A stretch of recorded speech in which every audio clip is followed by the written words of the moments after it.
ப்ளவுஸில் கழுத்து எப்படி ரொம்ப அழகாக தைக்கிறதுனா வந்து பார்க்க போகிறோம். இப்போ வந்து ஃபஸ்ட்டு வந்து பார்த்தீங்க அப்படின்னா நான் ஷோல்டர் ஜாயின் பண்ணி எடுத்திருக்கேன். இந்த கிராஸ் பீஸ் பார்த்தீங்க அப்படின்னா கிராஸில் கரெக்டாக கட் பண்ணி எடுத்துக்கணும். அந்த கிராஸில் கட் பண்ணதை கிராஸில் தான் ஜாயின் பண்ணணும். நேராக வச்சு நம்ம வந்து ஜாயின் பண்ணக்கூடாது. அப்படி பண்ணோம் அப்படின்னா இதுக்கு பதிலாக கிராஸ் பீஸ் பதிலாக நேர் பீஸ் வச்சு ஸ்டிச் பண்ணலாமா அப்படின்னு கேட்டாலும் அதுவுமே பண்ணக்கூடாது. கிராஸ் பீஸ் கொடுத்தா தான் நமக்கு அது வந்து கரெக்டாக ஸ்டிஃபாக இருக்கும். இதோட அகலம் வந்து பார்த்தீங்க அப்படின்னா உங்களுக்கு வந்து ஒரு 1.25 இன்ச் வந்து இருக்குது.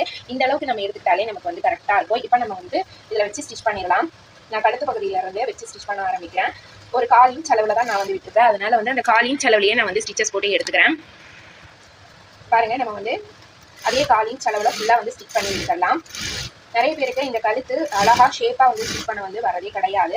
அதுக்கு ரீசன் வந்து பார்த்தீங்க அப்படின்னா 2-3 ரீசன் வந்து இருக்குது. ஒன்று கிராஸ் பீஸ் சரியாக எடுக்காதது, இன்னொன்று வந்து அதை கிராஸ் வந்து கரெக்டாக கிராஸ்லேயே ஜாயின் பண்ணாதது. நீட்டை வச்சு ஜாயின் பண்ணுறப்ப அந்த இடம் வந்து நமக்கு மொத்தமாக இருக்கிற மாதிரி இருக்கும், துணி வந்து தூக்கிட்டு இருக்கிற மாதிரி வந்து இருக்கும்.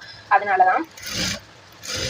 இன்னொரு விஷயம் என்ன அப்படின்னு பார்த்தீங்கன்னா, இப்போ நம்ம வந்து இப்படி ஸ்டிச் பண்ணிடுறோம். ஸ்டிச் பண்ணிட்டு உடனே வந்து அடுத்து அப்படியே வந்து மடிச்சு நம்ம வந்து ஸ்டிச் பண்ணிடுவோம். இந்த மாதிரி சின்ன சின்ன கார்னர் வருது இல்லைங்களா, அந்த கார்னர் எல்லாத்துலேயும் முன்பக்கம் அப்புறம் பேக் சைடு இந்த வளைவு இது எல்லாத்துலேயுமே வந்து ஒரு சின்ன சின்ன கட் கொடுத்தோம் அப்படின்னா நமக்கு இன்னுமே வந்து மடிச்சு ஸ்டிச் பண்ணுறதுக்கு ரொம்ப ஈஸியாக இருக்கும். அதனால வந்து இந்த மாதிரி வந்து கட் கொடுத்துக்கோங்க. கட் கொடுத்துட்டு அதுக்கப்புறம் இதை அப்படியே நம்ம வந்து மடிச்சு ஸ்டிச் பண்ணிடலாம்.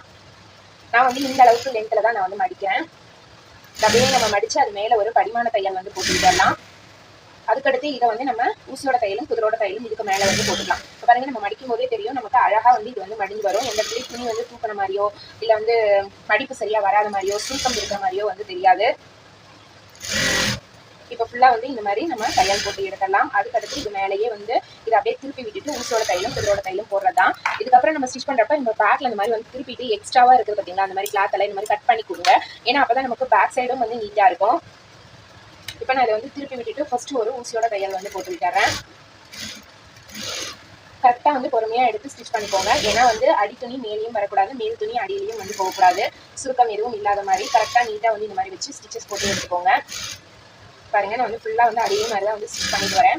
இந்த 2-3 மெத்தடை மட்டும் நீங்கள் ஃபாலோ பண்ணி ஸ்டிச் பண்ணீங்க அப்படின்னா கண்டிப்பாக உங்களுக்கு வந்து கழுத்து ரொம்ப அழகாக வந்து வரும்.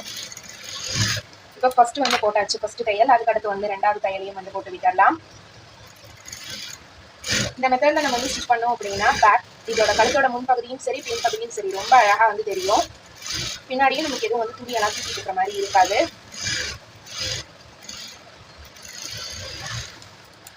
அவ்வளோதான் ஃப்ரெண்ட்ஸ். பாருங்க, ஸ்டிச் பண்ணியாச்சு. இது வந்து முன்னாடி பக்கம் வந்து எவ்வளோ அழகாக வந்து வந்திருக்கு அப்படின்னு பாருங்க.